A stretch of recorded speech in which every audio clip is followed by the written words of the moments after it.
गृहं बान्धव सर्वमेतद्धि जातं मनश्चेन लग्नं गुरोराङ्घ्रिपद्मे ततः किं ततः किं ततः किं ततः किम्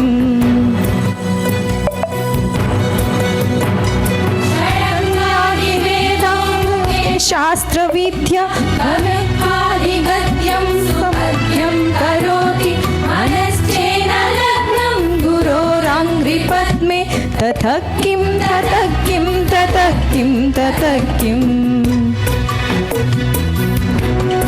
ಎಲ್ಲ ಇದ್ದು ಎಲ್ಲ ಇಟ್ಕೊಂಡು ಗುರುವಿಗೆ ವಂದನೆ ಅರ್ಪಣೆ ಮಾಡಲಿಲ್ಲ ಅಂದರೆ ಏನು ಯೂಸು ಅನ್ನೋದು ಈ ಹಾಡಿನ ಅರ್ಥ.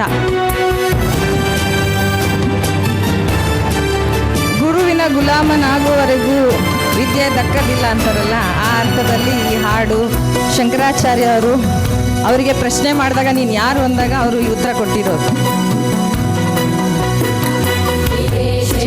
ಮಾನ್ಯ ಸ್ವದೇಶೇಷು ಧನ್ಯ ಸದಾಚಾರ ವೃತ್ತೇಷು ಮತ್ತೋ ನ ಚಾನ್ಯ ಮನಶ್ಚೇನ ಲಗ್ನಂ ಗುರೋರಾಂಘ್ರಿಪದ್ಮೆ ತತಃ ಕಿಂ ತತಃ ಕಿಂ ತತಃ ಕಿಂ ತತಃ ಕಿಂ.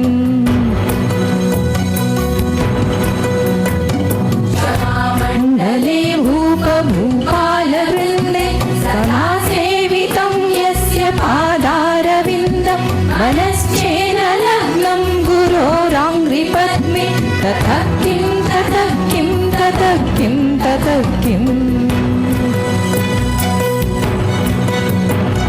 यशोमेघतादिक्षुदानप्रताप जगद्वस्तु सर्वं करे यत्प्रसाद मनश्चेन लग्नं गुरोराङ्घ्रिपद्मे ततः किं ततः किं ततः किं ततः किम्.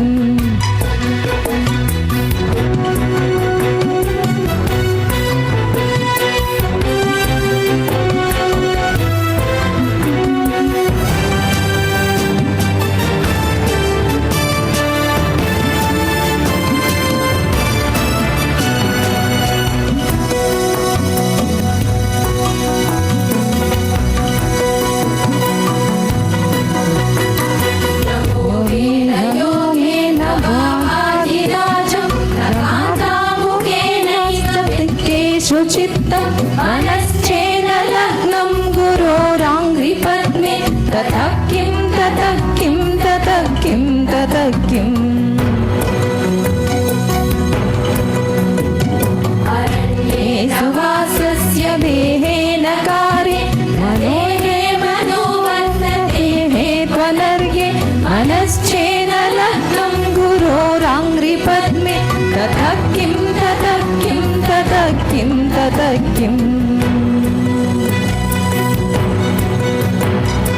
गुरोरष्टकं पठेत्योऽन्यपाठ्यं ब्रह्मचारी जगेहि लभेद्वाञ्छितार्थं पदं ब्रह्मसंज्ञं गुरोरुक्तवाक्ते मनो यस्य लग्नं गुरोरुक्तवाक्ते मनो यस्य लग्नं गुरोरुक्तवाक्ते मनो यस्य लग्नं.